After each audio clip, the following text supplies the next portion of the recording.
Hello, Radhe Radhe, જય માતાજી. કેમ છો બધા? મજામાં ને? તો આજે બનાવી રહી છું એક નવી વસ્તુ, તે જાંબુનું શર્ટ, જાંબુ શર્ટ. તો આ છે જાંબુનો પલ્પ, મેં જે ગઈ સાલ મેં બનાવીને રાખ્યો હતો. હમણાં સિઝન ગઈ જાંબુની તે વખતે તો એકવાર બનાવ્યો તો ના બીજી વાર બહુ બનાવ્યો નથી. તો બરફમાં એકદમ ફ્રીઝરમાં રાખીએ ને એટલે જામીને થઈ જાય છે, ટુકડા તોડવા પડે અને એને મિક્સરના જારમાં નાખી દીધા અને બહુ એકદમ ફ્રીઝરમાં રાખી એટલે બધો બરફ જે જામ થઈ જાય ને તો થોડો તોડવો પડ્યો. તો આવી રીતે ટુકડા બરફના હોય ને એવા કાઢી અને નાખ્યા મિક્સચરમાં, અને મિક્સચરમાં નાખી અને એને અંદર થોડુંક મીઠું નાખ્યું મેં, અને મેં થોડી ખાંડ નાખી અંદર,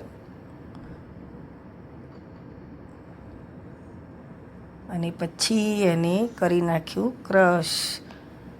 તો અમે 3 જણ છીએ તો એ માપનો બનાવ્યો. તો બરાબર ક્રશ કર્યું પછી જોયું નીકાળીને, પાછો જ કપ જોયો તો બરાબર ક્રશ થયા નહોતા એવું લાગ્યું મને. તો ફરીથી થોડીક વાર કર્યા તો ફરી મિક્સર ચલાવ્યું અને થઈ ગયું હવે. અને પછી અંદર નાખી દીધો થોડોક ચાટ મસાલો, તો એનાથી પણ સ્વાદ બહુ સરસ આવે છે. તો નાખી દીધો ચાટ મસાલો અને ફરી મેં મિક્સરમાં મિક્સ કરી દીધું. ઉનાળો આવ્યો એટલે આ નવા નવા જ્યુસ બનાવીને પીવાના હવે. તો એક ડીશમાં મેં પાણી લઈ લીધું છે, એના ડીશમાં થોડું મીઠું છે. ડીશમાં ગ્લાસની કિનારી ડબોળી અને આ રીતે મીઠું લગાવી દીધું છે 3 ગ્લાસમાં. હવે એમાં નાખી દઈશું આ પલ્પ. થોડોક પાતળો થયો છે, બહુ ટાઈમે બનાવ્યો એટલે ખ્યાલ નથી રહ્યો.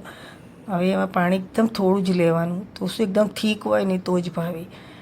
તો આ રીતે તૈયાર છે આપણા જાંબુ શોર્ટ્સ. તો જુઓ, કોને કોને ભાવે છે કમેન્ટ કરજો. અને કોણ બહાર જઈને આ પીવે છે? ઘરે બનાવો તો ઘણો સસ્તો પડે, બહાર તો બહુ પૈસા લે છે. તો પહેલાં હું ટેસ્ટ કરીશ, કારણ કે કોઈ પણ રસોઈ બનાવીને તો રસોઈઓ પહેલાં ટેસ્ટ કરે કે કેવું બની છે. તો મેં ટેસ્ટ કર્યો, બહુ સારો બને છે. અને હવે અમારા ગુડિયાબેનને બોલાવ્યા છે તો એ પણ આવી ગયા છે પીવા.